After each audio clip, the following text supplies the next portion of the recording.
अस्सलाम वालेकुम। आज 1 अप्रैल है और 1 अप्रैल को हम अप्रैल फूल की बजाय अप्रैल फूल के नाम से मनाने के लिए आज यहाँ साइट एरिया में मौजूद हैं और ये एक इनिशिएटिव है। बेसिकली हम कुछ पौधे लगाएंगे इंशाअल्लाह अज़ीज़। आज इस कैंपेन का आगाज़ करेंगे और ये कैंपेन सिर्फ आज तक महदूद नहीं है, ये पूरा साल इंशाअल्लाह अज़ीज़ आगे चलेगी। और सिर्फ कराची में ही नहीं, इस कैंपेन को हमारे तवस्सुत से अल्हम्दुलिल्लाह पूरे पाकिस्तान के मदारिस और कॉलेज यूनिवर्सिटीज़ के तलबा इसमें हिस्सा ले रहे हैं। तो हम पीपल और नीम के दरख्त जो सायादार दरख्त हैं, बजाय इसकी कि हम झूठ और इन चीज़ों को प्रमोट करें तो हम साए को प्रमोट करना चाहते हैं, हम साए बांटना चाहते हैं। तो आज हम यहाँ साइट एरिया में ये दरख्त लगा रहे हैं आपके सामने।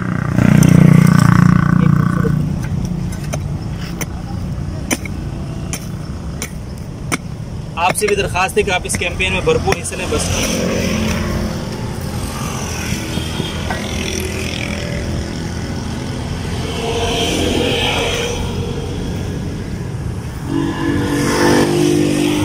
दरख्त लगाना पूरा एक सदका है। मुस्लिम शरीफ की रिवायत के मुताबिक दरख्त लगाना एक सदका है। और जिस तरह हमारे मुल्क का इन्वायरमेंट है, गर्मी शदीद दिन ब दिन बढ़ती चली जा रही है, तो हमें कोशिश करनी चाहिए कि ज़्यादा से ज़्यादा हम दरख्त लगाएं और माहौलियात के अंदर जो है वो इनकलाब की हम कोशिश करें। और हम एक एक करके अगर दरख्त लगाएंगे तो पूरा मुल्क इंशाअल्लाह अज़ीज़ उसमें माहौलियाती इनकलाब आ सकता है, कोई बईद नहीं है।